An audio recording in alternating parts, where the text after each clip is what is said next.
高鐵台中站有間鐵道故事館，超多文創商品睇啊！彩虹眷村打下卡，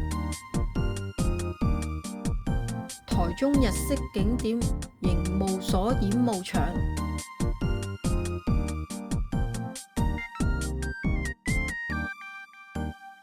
行下陸空鐵道1908，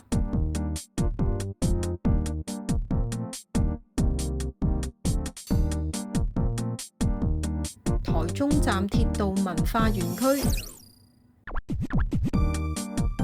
今日行程豐富，而家就出發。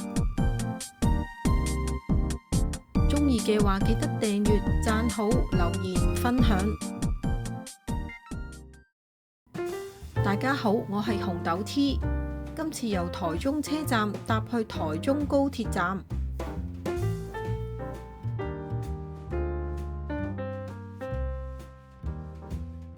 嚟到新烏日站。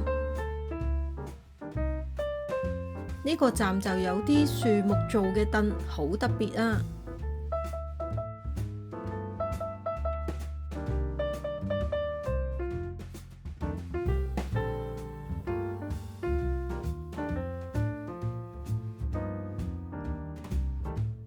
而家就去高鐵台中站，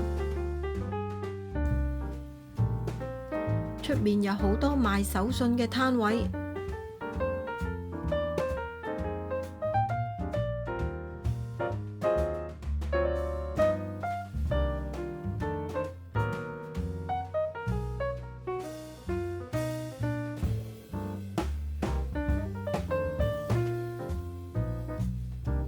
台灣地圖同埋新烏日車票嘅裝飾好得意啊！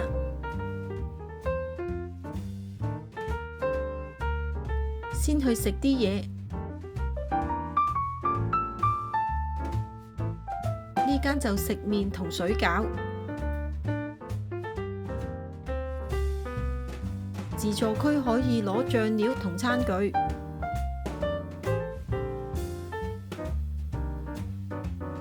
叫咗個蒸餃同牛肉麵，見到有間賣蛋糕嘅好吸引喎。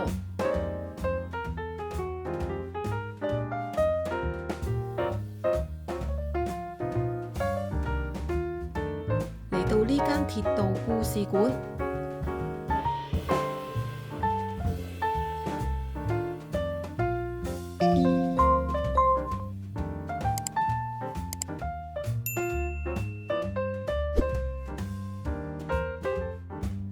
有歷史感嘅舊車票，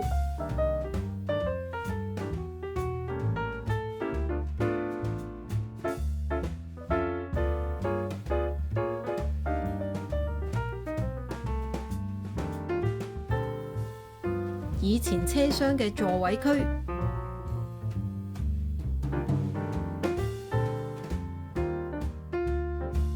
好多創意嘅商品。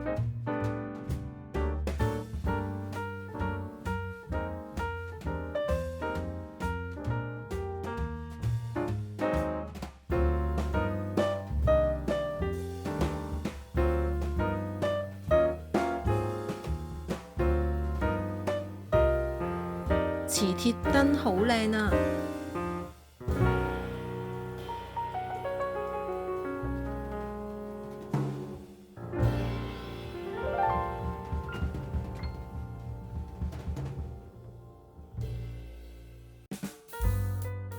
貓店長喺度瞓覺，呢度可以吸印㗎。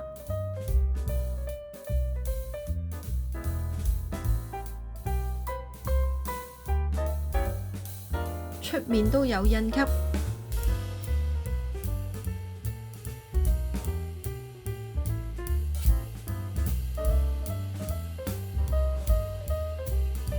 吸返個印做紀念先。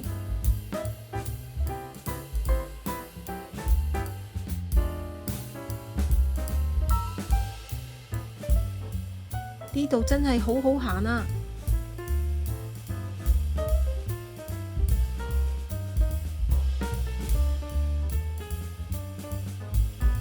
呢間老虎堂好靚，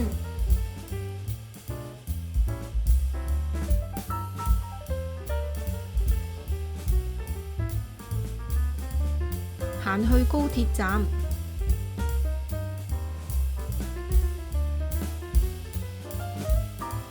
入面都有啲食店。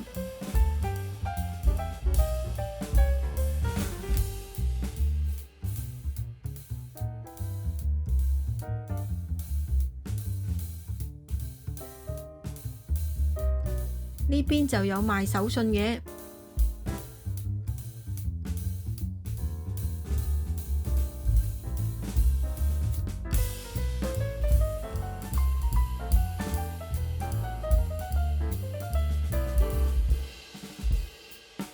而家就出發去彩虹眷村。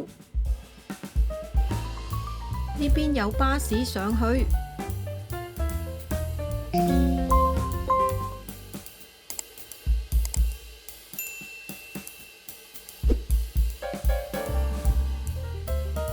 落車嘅地方，再行上去。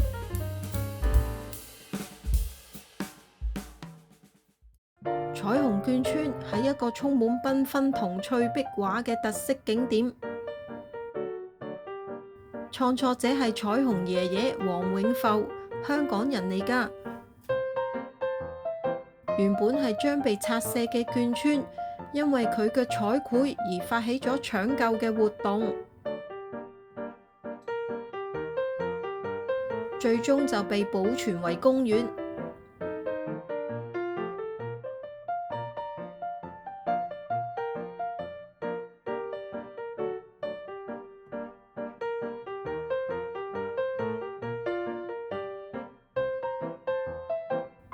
五顏六色，充滿童趣、神獸、花草等圖案，風格獨特，就好似走入咗童話世界。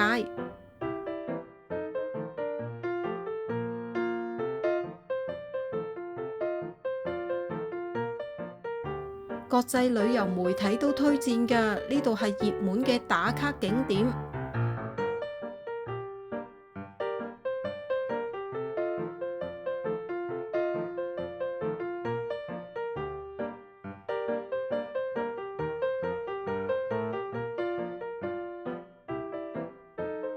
園區就唔大，但色彩繽紛，好治癒人心㗎。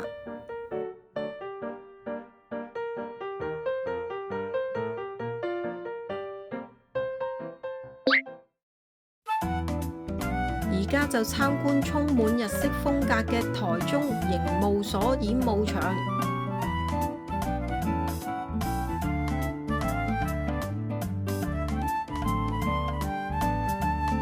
嚟呢度散下步，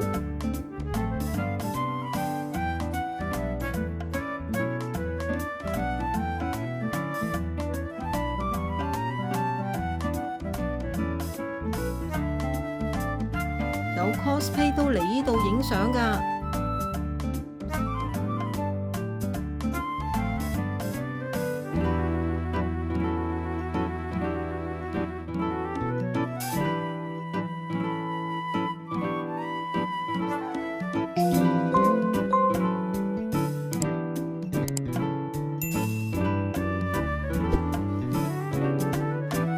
呢棵樹都好特別，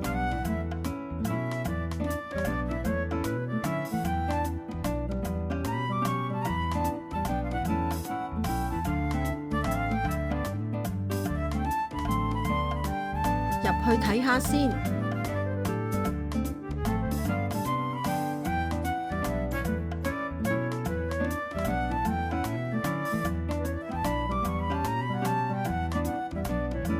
日式嘅房間，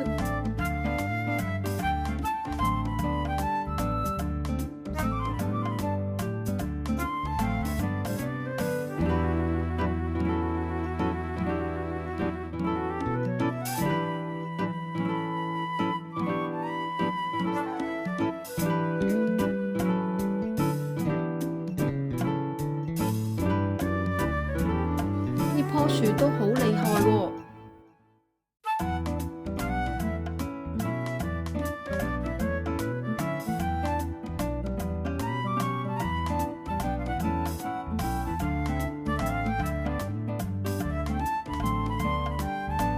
單唔甜，係食甜品嘅。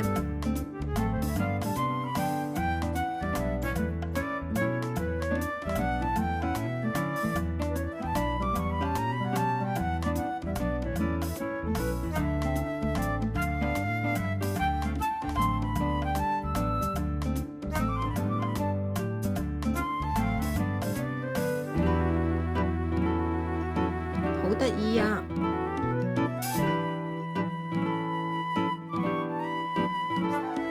呢度散下步真係好舒服。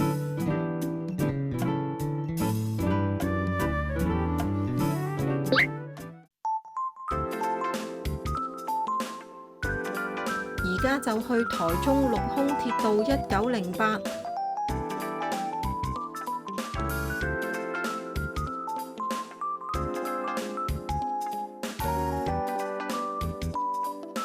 好特別嘅設計啊！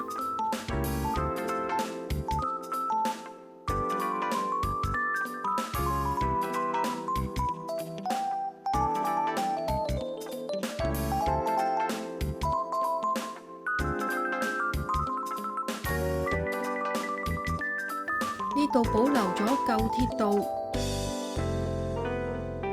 並且改造成一個長條形嘅公園綠帶。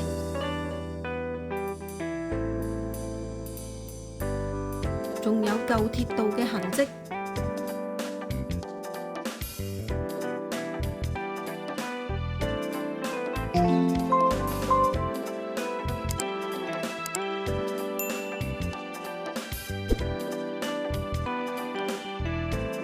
形成咗一個獨特嘅空間景觀。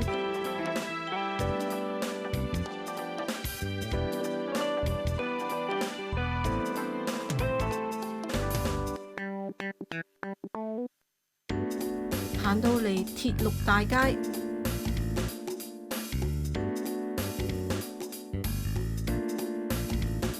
睇到有歷史感嘅退役火車，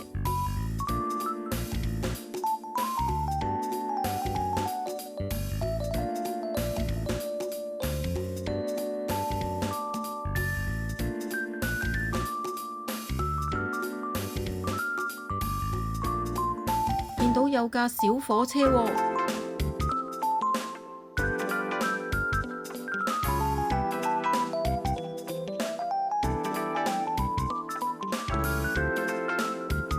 仲俾遊客玩，好得意啊！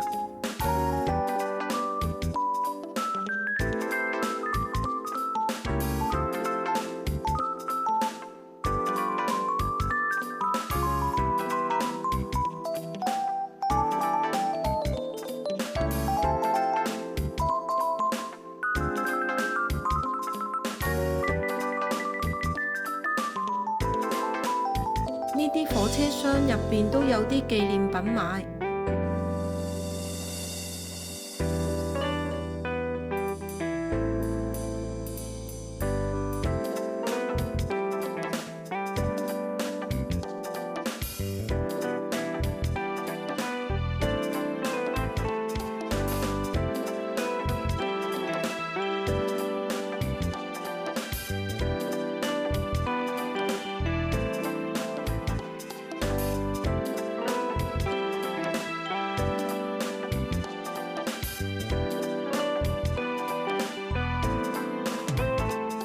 呢邊入邊都係賣文創品嘅，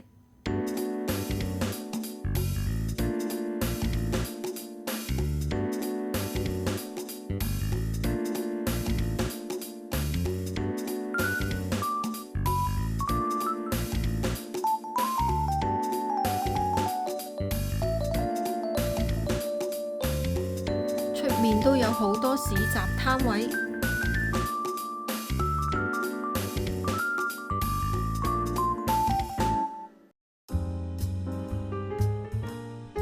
行到嚟台中車站，見到 Snoopy。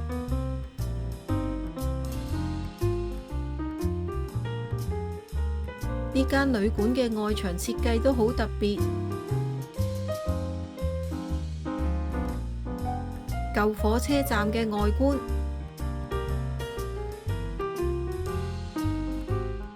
夜晚着起燈嘅聖誕樹真係好靚啊！